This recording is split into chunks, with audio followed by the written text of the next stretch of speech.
नमस्कार, मैं हूं सिद्धि सिंह और आप देख रहे हैं आगाज एक्सप्रेस। जेडीयू द्वारा वक्फ बिल का समर्थन किए जाने से पार्टी के कई मुस्लिम नेता नाराज हो गए। इस फैसले से असंतुष्ट होकर मोहम्मद कासिम अंसारी, मोहम्मद तबरेज सिद्दीकी अलीग और नवाज मलिक ने मुख्यमंत्री नीतीश कुमार को अपना इस्तीफा भेज दिया। राज्यसभा में वक्फ बोर्ड संशोधन बिल पारित हो चुका है और अब इसे राष्ट्रपति मंजूरी के लिए भेजा जाएगा।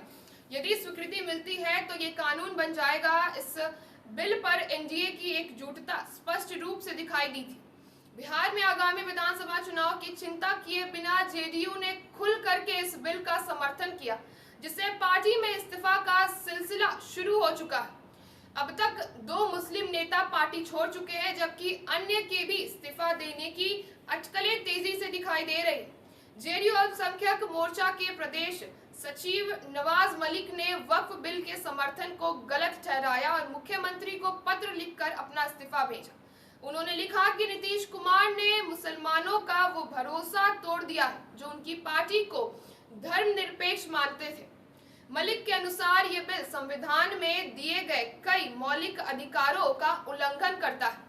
वहीं मोहम्मद कासिम अंसारी ने भी अपने इस्तीफे में कुछ ऐसे शब्द लिखे और कहा कि लाखों भारतीय मुस्लिमों को विश्वास था कि नीतीश कुमार धर्मनिरपेक्ष विचारधारा के समर्थक हैं, लेकिन अब वो विश्वास टूट चुका है। अंसारी ने आगे कहा कि वक्फ बिल मुस्लिमों के खिलाफ है और इसे स्वीकार कतई नहीं किया जा सकता है। उन्होंने अफसोस जताया कि उन्होंने पार्टी को कई साल दिए हैं, लेकिन अब वो इसका समर्थन नहीं कर सकते।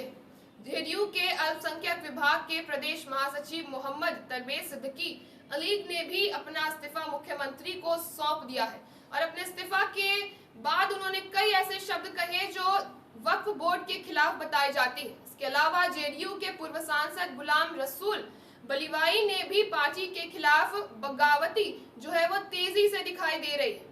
उन्होंने कहा कि वक्फ संशोधन बिल के मामले में संसद में धर्मनिरपेक्ष और सांप्रदायिक ताकतें बेनकाब हो गई है।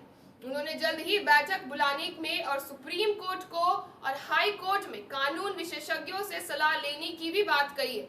वहीं जेडीयू के अन्य मुस्लिम नेता जैसे एमएलसी गुलाम गौस, एमएलसी खालिद अनवर, अल्पसंख्यक मोर्चा के अध्यक्ष सलीम परवेज, पूर्व सांसद अशफाक करीम और अशफाक अहमद भी इस बिल का विरोध कर रहे हैं। जेडीयू के कई मुस्लिम नेताओं के इस्तीफे से विपक्ष को सरकार पर हमला करने का एक नया मौका मिल गया है। राजद और कांग्रेस जैसे विपक्षी पार्टियां इस मुद्दे को अल्पसंख्यक समुदाय के बीच उठा करके सरकार को कटघरे में खड़ा कर सकती है। वे ये आरोप लगा सकती है कि एनडीए की सरकार मुस्लिम विरोधी नीतियों पर ही काम कर रही है और नीतीश कुमार ने धर्मनिरपेक्ष छवि को धूमिल कर दिया। इससे बिहार की राजनीति में एक बड़ा उथल-पुथल देखने को मिल सकता है। इसके अलावा विपक्षी दल जेडीयू के भीतर हो रहे असंतोष और खटपट को और भी ज्यादा भड़काने की कोशिश भी कर सकता है। इस्तीफा देने वाले नेताओं के समर्थन में नए राजनीतिक गठजोड़ बन सकते हैं। यदि मुस्लिम नेताओं का पार्टी छोड़ने का सिलसिला जेडीयू में यूं ही जारी रहा तो इसका फायदा विपक्ष को सीधा मिल सकता है। विपक्ष इस स्थिति का इस्तेमाल करते हुए बिहार में नया राजनीतिक समीकरण बनाने और उसके साथ ही जेडीयू के अल्पसंख्यक वोट बैंक में सेंध लगाने की कोशिश कर सकता है। तो ऐसे तमाम खबरों के लिए आप जुड़े रहिए हमारे साथ और देखते रहिए आगाज।